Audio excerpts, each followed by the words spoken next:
As do many bibliophiles, I love reading in autumn, and so what I wanted to do today was to share 10 books that I think would be perfect choices for autumn reads.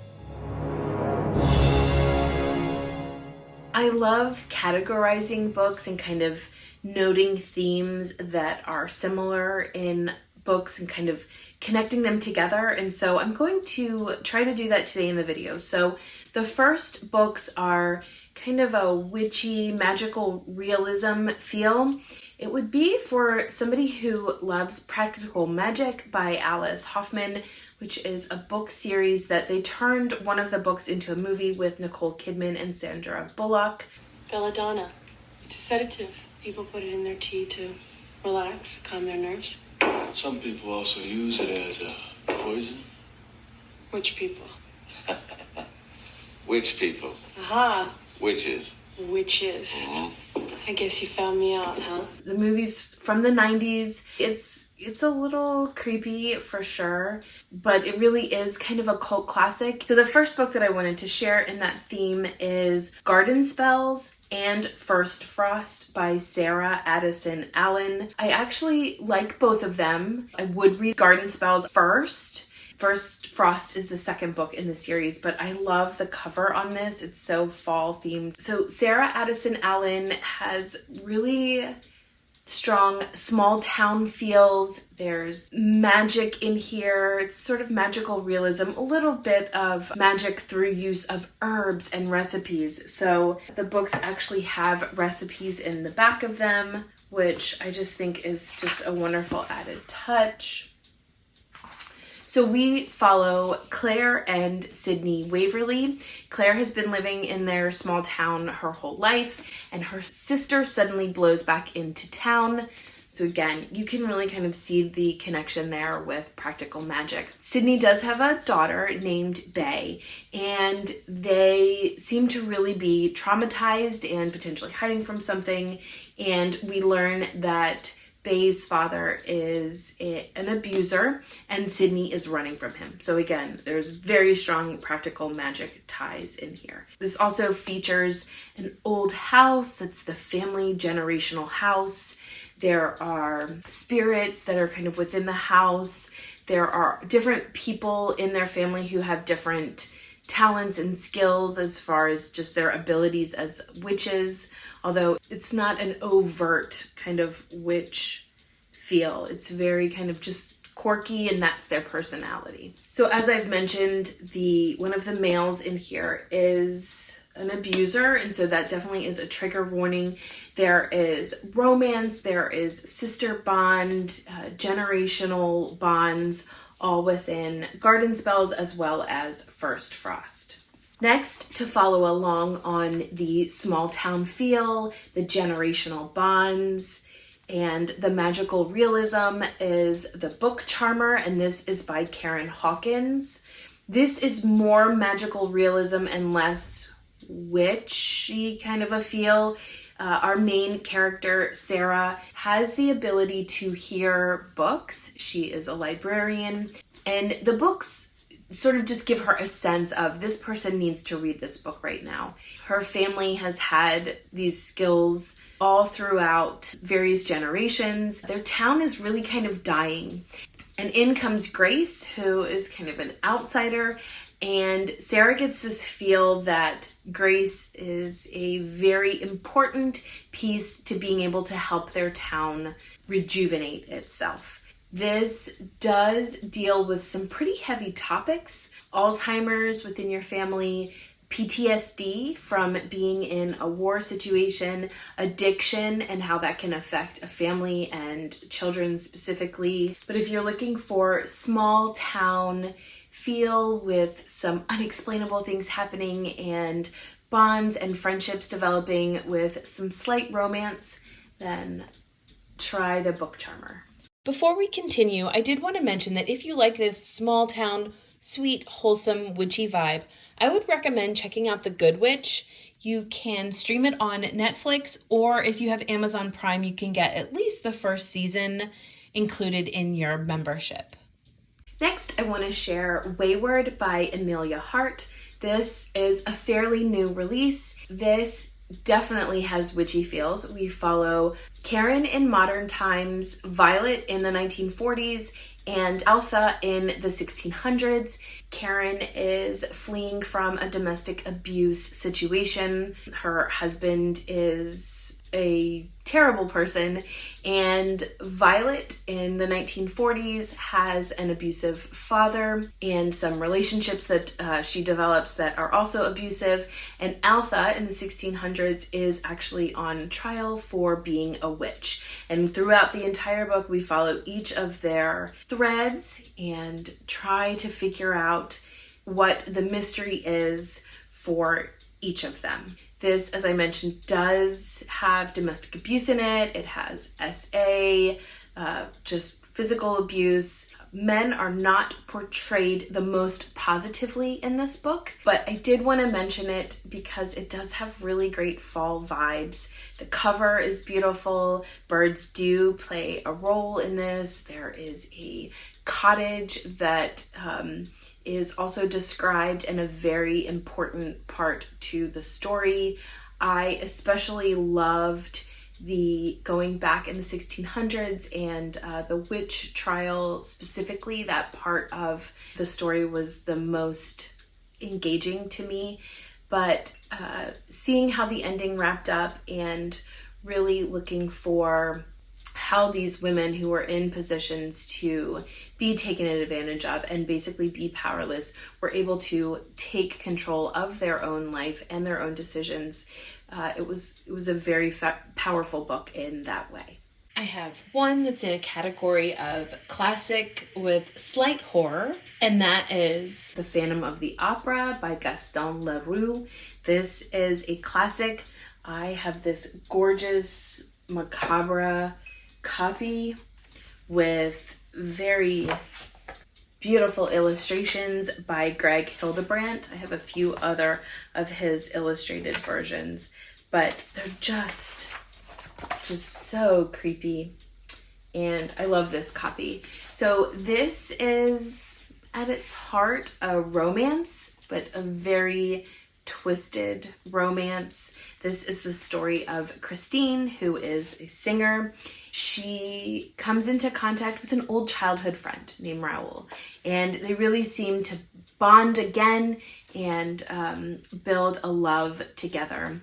However, there is obviously a character who is much more attached to Christine than Raoul is aware of, and he really has to kind of plug through all of Christine's very confusing signals to figure out what's going on. It's very humorous. We get a perspective from two owners who purchase the theater and discover about this opera ghost who is apparently part of this new theater that they bought. So there is humor there, but there's a mystery. There's also this development of realizing how pain really plays a very strong role in how people develop into adults and as they progress through their lives. So the next few books that I am going to share are duologies. So the first one is The Queen's Rising by Rebecca Ross.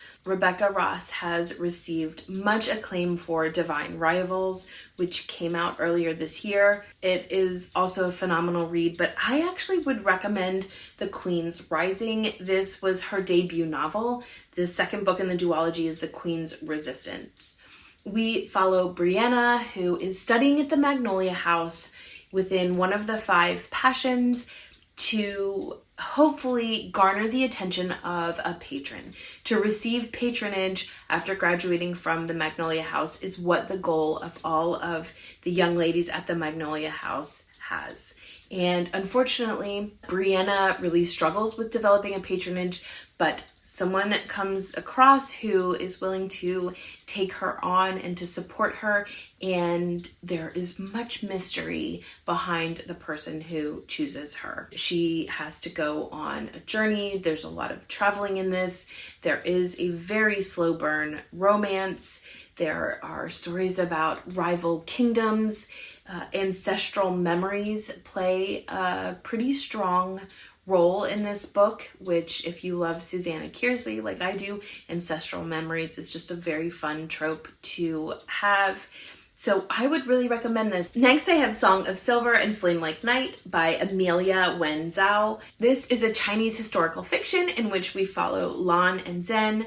Lan is a young girl who works in a tea house. She is an orphan, and one night she meets Zhen, who has these magical powers. He's really doing things that he's not supposed to be doing or be able to do in the empire that they are currently under. So they end up having to flee under duress, and they spend a lot of time in a journey trying to get to a magical school to try to figure out how Zen can see certain things about Lan that really are unexplainable. The language in this is beautiful. It's very flowery and descriptive. I was enthralled. It was very intense. You kind of think you've come to a place where you can relax and there's like a lull in the plot, and then suddenly everything's going crazy. As I mentioned, this is a duology. The second one is not going to come out until I think January. But I just think the book is beautiful and the story is lovely, and I am excited for the second one, and I would highly recommend that you pick this up. Join Lan and Zen in their journey and discovery of the Chinese gods. Next is Emily Wilde's Encyclopedia of Faeries by Heather Fawcett. This is such a great book for fall. Emily Wilde is a researcher from Oxford University, I believe, and she has traveled to the northern regions because she is a researcher of Fae. She discovers in this northern town, in a place where they really don't want to acknowledge the existence of Fae, Fae are abound in this area, and it's really negatively impacting the people of the town. And so she sets out to try to figure out, can she help the town? It's really kind of written as a journal or a diary as we go through this journey with Emily of trying to figure out what's going on. Her mentor, Professor Wendell Brambleby, I think it's Bambleby, not Brambleby, arrives, kind of surprises her, and he ends up joining her in trying to figure out what is going on in this town. And as I mentioned, it is a duology, so the second one is coming out in early 2024, as it talks about at the top about it being a charmingly whimsical delight. It absolutely is. This is kind of your low stakes Fae story that would just be such a perfect read, sitting outside in the morning with your cup of tea or coffee and kind of being chilly yourself and reading about these northern areas that they are traveling in. And then continuing with the categories, going with the Fae theme that we kind of have already gotten into, but the rest of these are all books that have Fae in them.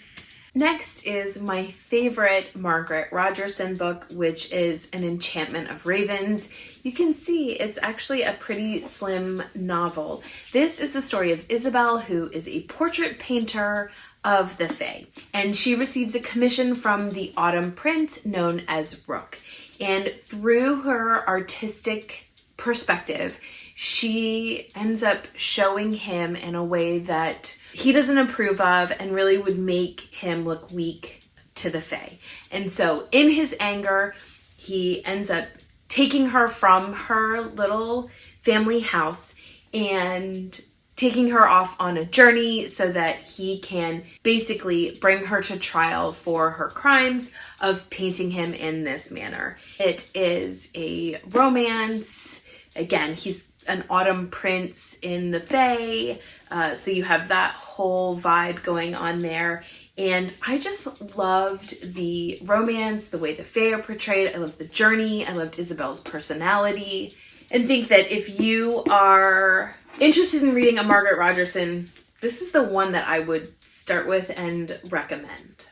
Next, we have Wildwood Dancing by Juliet Marillier. This is a retelling of the 12 Dancing Princesses and is set in Transylvania before Bram Stoker's Dracula was written. That's the time period, so it's very kind of ancient feeling.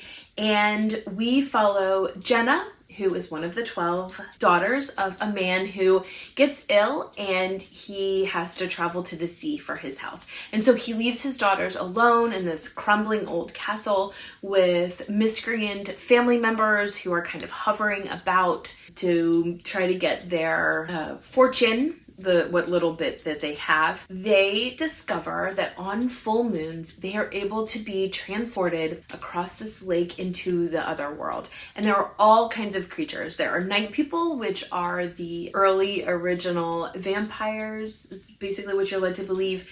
There are other creatures, fairies, fae. They're all on the cover here.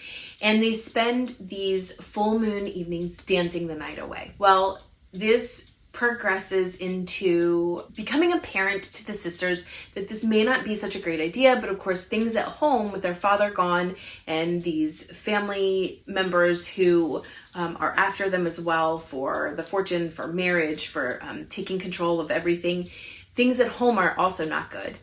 Additionally, in their small area, there has been a mystery of someone who had gone missing years ago. And all three of these threads wind together eventually to come to a very intense denouement at the end of the book. And I have read quite a few of Juliet Marillier's novels. This is by far my favorite. This is my favorite 12 Dancing Princesses retellings. I've read 4 of them. This is my favorite. So I would recommend this. I mean, the cover even shows just the beautiful fall aesthetic in here. The traveling across the lake, the dancing under the full moon. It's just a fabulous experience. So I highly recommend this. Last, I am recommending Omen of Ice by Just Accardo. In this tale, we follow Keltania, who is part of a druid guard, and her job is to guard royal fae. And so she travels to this very cold area to guard a member of the winter royal fae. And one of my favorite parts of this book is that Keltania, as a guard, is traveling with Valen, who is the fae that she's guarding. They end up at this very remote location. I love the fall aesthetic. So it starts out in a very cold climate, but they eventually get to this beautiful fae village in the trees. And it's one of my favorite parts is the journey and then their arrival there. There is also grumpy sunshine trope of romance in this. I really enjoyed this book, so I would recommend picking this up and giving it a try. I hope you enjoyed hearing about these 10 books that are my recommendations for perfect fall reads. If you have any that you love, please feel free to leave them in the comments below. I love to hear what other people love to read, and also I'm planning on doing a TBR video, so let me know what books that you are planning to read this fall. Thanks so much for watching. Until next time.